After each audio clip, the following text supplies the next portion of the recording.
नमस्कार दोस्तों, आपका अपना YouTube channel GK by S के अलाउत में हार्दिक स्वागत है।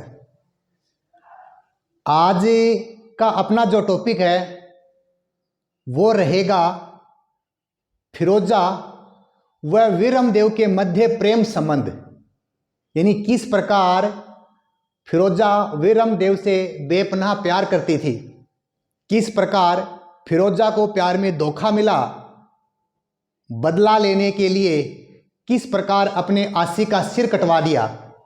ये सारी बात हम इस वीडियो के माध्यम से पढ़ेंगे और इसके साथ साथ जालोर का दुर्ग और जालोर के जो चौहान वंश है उसका भी अध्ययन हम इसी वीडियो के माध्यम से करने जा रहे हैं।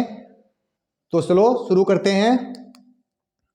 फिरोजा एवं वीरमदेव के मध्य प्रेम संबंध। देखो, ये प्रेम संबंध की जो घटना है ये घटती है कब? कान्हड़ देव चौहान। कान्हड़ देव चौहान, देखो कान्हड़ देव चौहान है, इसका जो शासन काल है वो है 1305 से लेके 1311 ईस्वी के बीच। यानी अलाउद्दीन खिलजी की जो बेटी थी फिरोजा और कान्हड़ देव का बेटा था वीरमदेव, इन दोनों के मध्य जो प्रेम प्रसंग की जो घटना है वो घटना इसी काल में घटी गई थी। किसके समय? कान्हड़ देव सोनगरा या कान्हड़ देव चौहान के समय। देखो, कान्हड़ देव का जो बेटा है उसका नाम क्या था? वीरमदेव। क्या नाम था? वीरमदेव। इसके समकालीन दिल्ली का जो सुल्तान है वो था अलाउद्दीन खिलजी, यानी दिल्ली का जो सुल्तान है वो कौन था? अलाउद्दीन खिलजी। इसकी एक काफी सुंदर कन्या थी, बेटी थी, उसका नाम था फिरोजा।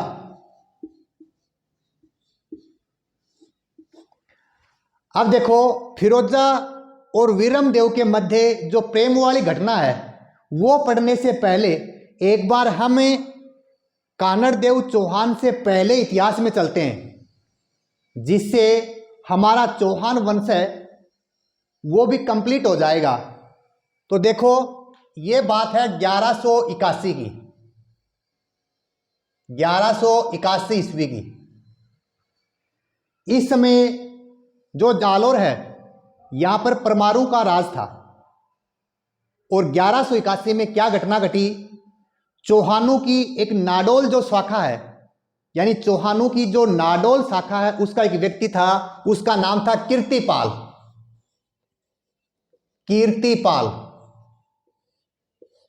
चौहानों की नाडोल शाखा का जो कीर्तिपाल है इसने 1181 में परमाणु को यहां से पराजित कर भगा दिया और यहां पर जालोर में क्या किया? चौहान वंश की रखी नींव। यानी जालोर में क्या किया? चौहान वंश की नींव रखी। तो जालोर में चौहान वंश का जो संस्थापक है वो कौन था? कीर्तिपाल। जालोर में चौहान वंश की स्थापना कब की? 1181 में। किसने की? कीर्तिपाल ने। फिर क्या हुआ? कीर्तिपाल का जो उत्तराधिकारी है वो था समर सिंह। यानी कीर्तिपाल का जो उत्तराधिकारी है वो कौन था? समर सिंह। यानी कीर्तिपाल कौन था? चौहानों की जो नाडोल शाखा है उसका जो कीर्तिपाल व्यक्ति, इसने क्या किया? 1181 में परमाणु को यहां से भगा करके जालोर में चौहान वंश की स्थापना की।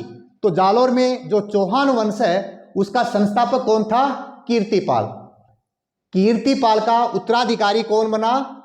समर सिंह। और समर सिंह का जो शासनकाल है वो था 1182 से लेके 1205 ईस्वी। कीर्तिपाल का उत्तराधिकारी कौन था? समर सिंह। और समर सिंह का शासनकाल है 1182 से 1205 ईस्वी। अब देखो, समर सिंह ने अपने काल में क्या किया? गुजरात के चालुक्य शासक थे, यानी गुजरात में कौन थे? चालुक्य शासक। और चालुक्य शासकों से इसने अपना मैत्रीपूर्ण व्यवहार संबंध स्थापित किया। और वो कैसे किया?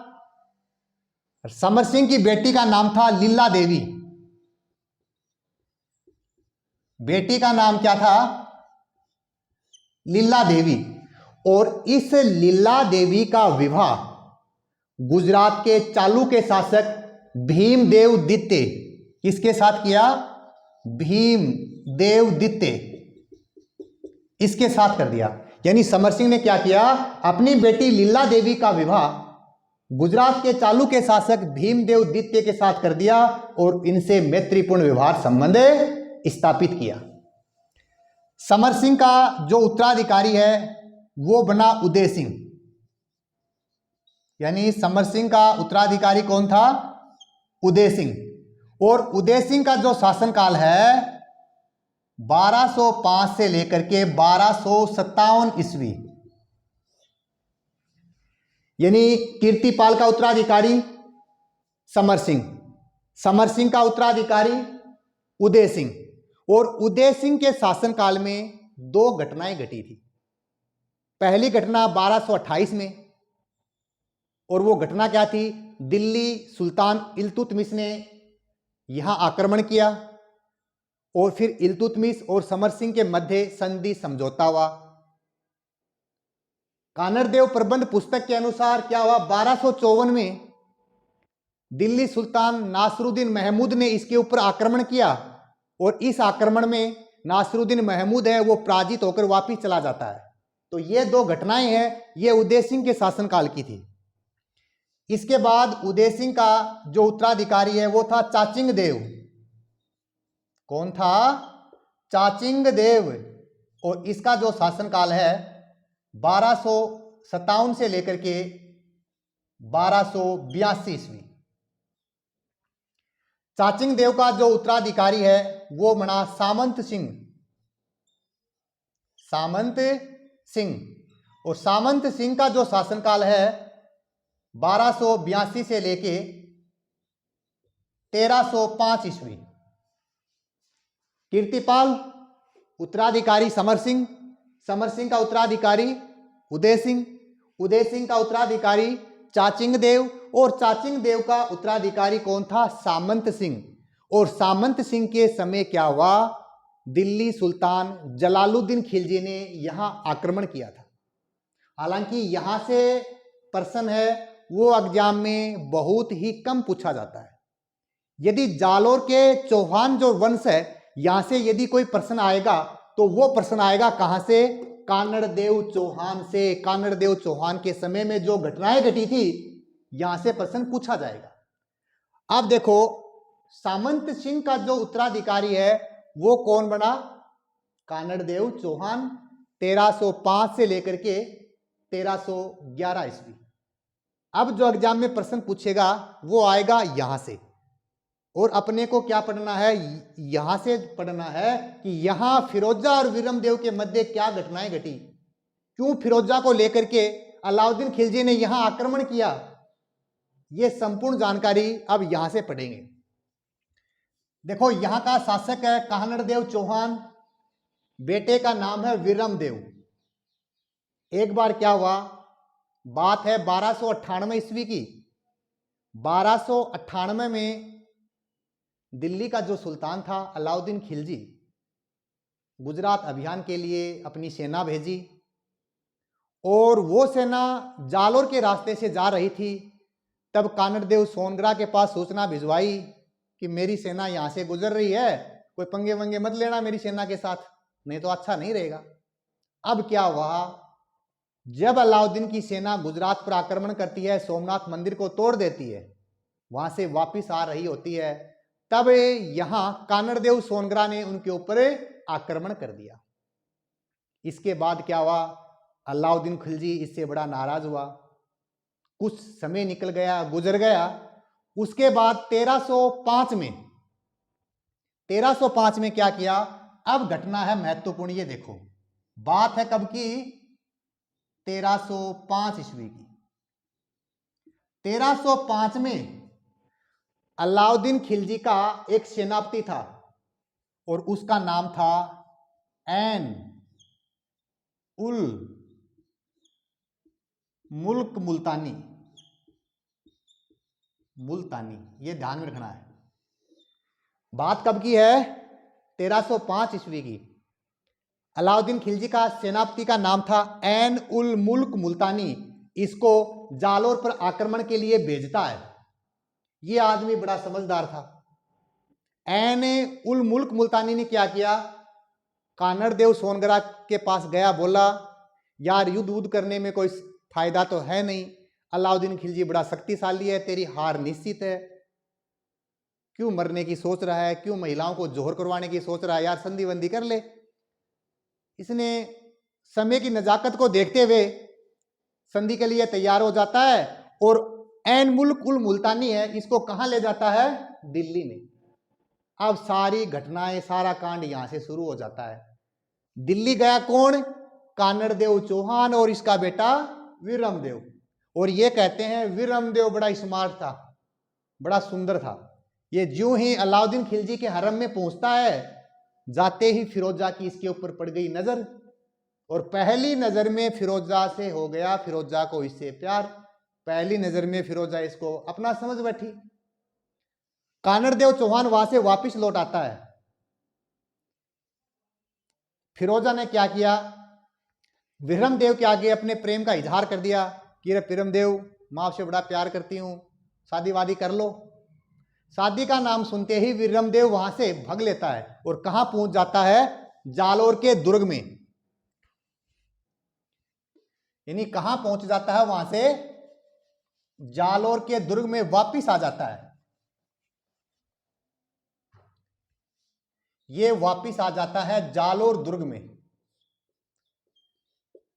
अब देखो, जालोर का जो किला है ये गिरिदुर्ग की श्रेणी में आता है और यहां सुवर्णगिरी जो पहाड़ी है, और उस सुवर्णगिरी पहाड़ी के नाम पर ही ये जो यहां के चौहान शासक है, ये सोनगरा चौहान कहलाए। जालोर का जो किला है, इस किले का निर्माता प्रतिहार शासक नागभट्ट प्रथम था और इस किले को सुवर्णगिरी, कनकाचल, सोनलगढ़ आदि नामों से भी जाना जाता है। अब मैटर क्या हुआ? फिरोजा ने विरमदेव को शादी का प्रस्ताव रखा। विरमदेव यहां से वापिस कहां आ जाता है? जालोर के किले में। यह बड़ी दुखी हुई, इसका दिल टूट जाता है, वहां बैठी बैठी रो रही है। अलाउद्दीन खिलजी वहां आया इसके पास, अरे बोली बेटी क्या घटना, क्यों रो क्यों रही है? फिरोजा ने आप बीती बताई कि भाई मैं तो विरमदेव से बड़ा प्रेम करती हूँ और विरमदेव ने तो शादी से कर दिया इनकार, और मैं तो जीऊंगी तो विरमदेव के साथ, नहीं तो मैं तो मरूंगी। अलाउद्दीन खिलजी ने क्या किया? वहां से वापिस आकर के फिरोजा की एक धाय मां है, उसका नाम था गुलविस्ता। यानी फिरोजा है, इसकी जो धाय मां है उसका नाम क्या था? गुलविस्ता।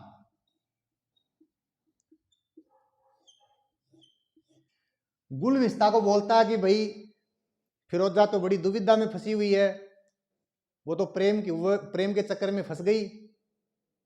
विरमदेव है वो हिंदू है, हम मुस्लिम समुदाय के लोग हैं, शादी वादी तो होगी नहीं, इसको समझा बुझा लो। अब क्या किया? गुलविस्ता जो फिरोजा की धाय मां है, फिरोजा के पास आई, बातें की, फिरोजा नहीं मानी, तो बोल चलते हैं जालोर। ये कहा जाता है कि फिरोजा गुलविस्ता के साथ कहां जाती है? जालोर के किले में।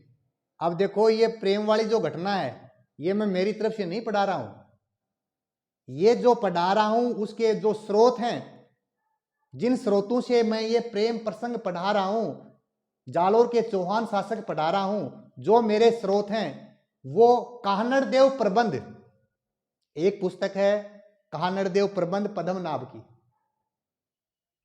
राजस्थान का इतिहास डॉक्टर गोपीनाथ शर्मा, तारीख ए फरिश्ता इसके द्वारा लिखी गई, फरिश्ता के द्वारा तारीख ए फरिश्ता।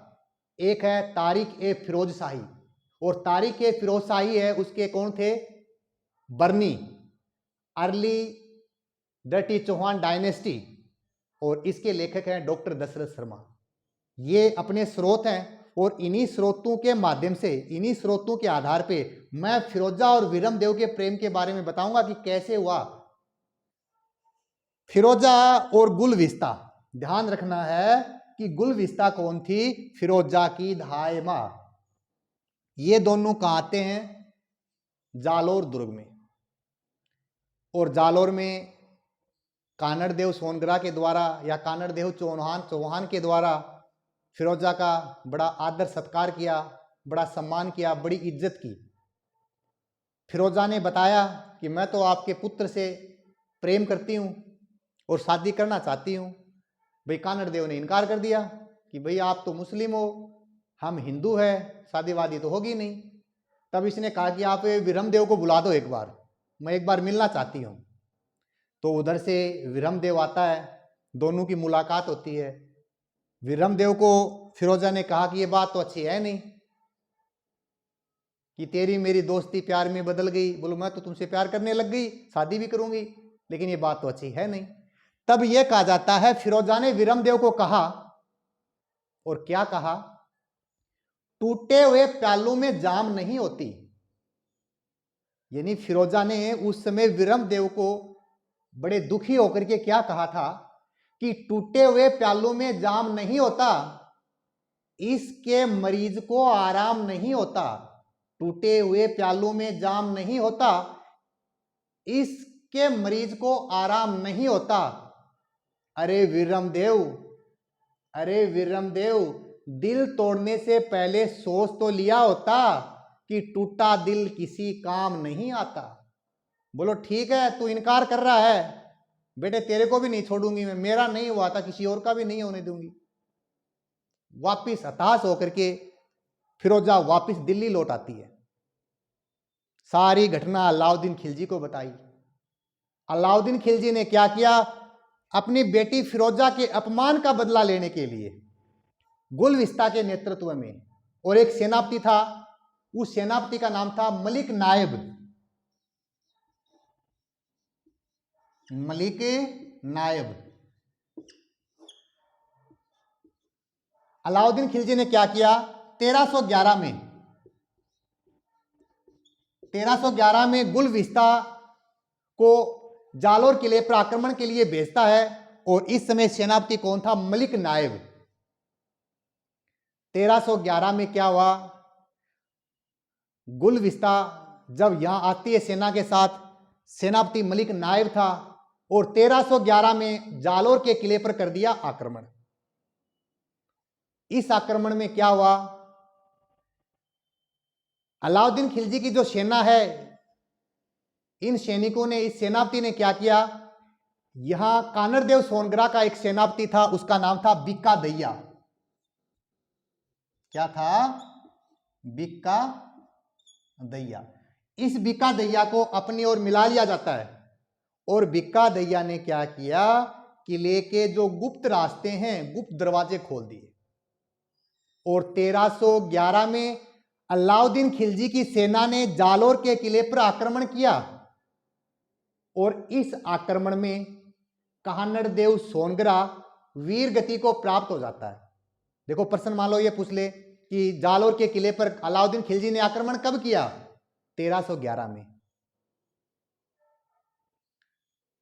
1311 में क्या हुआ? अलाउद्दीन खिलजी ने यहां जब आक्रमण किया, और कानड़ देव जो सोनग्रा है, कानड़ देव चौहान है, इसके नेतृत्व में यहां केसरिया किया गया,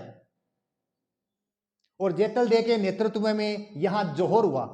और इस युद्ध में कानड़ देव चौहान और विरमदेव दोनों वीरगति को प्राप्त हो जाते हैं। क्वेश्चन यह आ जाए एग्जाम में कि जालोर के युद्ध में कानड़ देव के साथ विश्वासघात करने वाला सेनापति कौन था? बिक्का दैया। इस युद्ध में क्या होता है?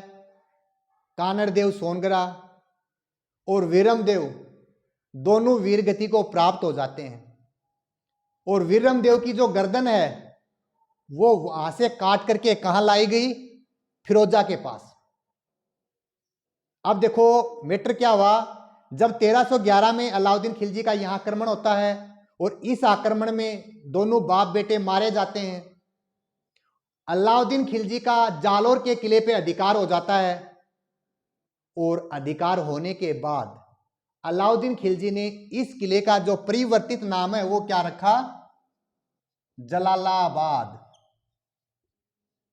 यानी अलाउद्दीन खिलजी है, उसका जालोर के किले पर अधिकार हो जाता है और अधिकार होने के बाद इसका नाम क्या रखा? जलालाबाद। अलाउद्दीन खिलजी ने जालोर के किले में एक मस्जिद का निर्माण करवाया और उस मस्जिद का नाम क्या है? तोप मस्जिद, जिसको अलाउद्दीन मस्जिद भी कहते हैं, तोप मस्जिद। और कई बार एग्जाम में सीधा सीधा प्रश्न आता है कि तोप मस्जिद कौन से दुर्ग में स्थित है? तोप मस्जिद का दूसरा नाम है अलाउद्दीन मस्जिद। और तोप मस्जिद कौन से किले में स्थित है? जालोर के किले में। एक है मलिक शाह की दरगाह, यानी मलिक शाह की जो दरगाह है वो भी कहां है? जालोर के किले में। तो ये दोनों बात ध्यान में रखनी है। तोप मस्जिद या अलाउद्दीन मस्जिद कहां है? जालोर के किले में। मलिक शाह की दरगाह जालोर के किले में। जालोर युद्ध में कान्नड़ देव के साथ विश्वासघात करने वाला सेनापति कौन था? बिक्का दैया। जालोर युद्ध के बाद जालोर दुर्ग का परिवर्तित नाम क्या रखा? जलालाबाद। और एक देखो, वत्सराज का एक दरबारी विद्वान था उदोतन सूरी, और उदोतन सूरी ने कुवल्यमाल जो ग्रंथ है, उस कुवल्यमाल ग्रंथ की रचना भी कौन से दुर्ग में की थी? जालोर के दुर्ग में। इसके 3 उपनाम हैं, सुवर्णगिरी, कनकाचल और सोनलगढ़। देखो, एक तो है सुवर्णगिरी, ये तो है जालोर का दुर्ग। एक है सवर्णगिरी, सवर्णगिरी ये है जैसलमेर का दुर्ग। सुवर्णगिरी जालोर, सवर्णगिरी जैसलमेर, ध्यान रखना है। सुवर्णगिरी, कनकाचल और सोनलगढ़, ये 3 जो उपनाम है वो कौन से किले के हैं? जालोर के दुर्ग के। अब देखो, वापिस यहां आओ।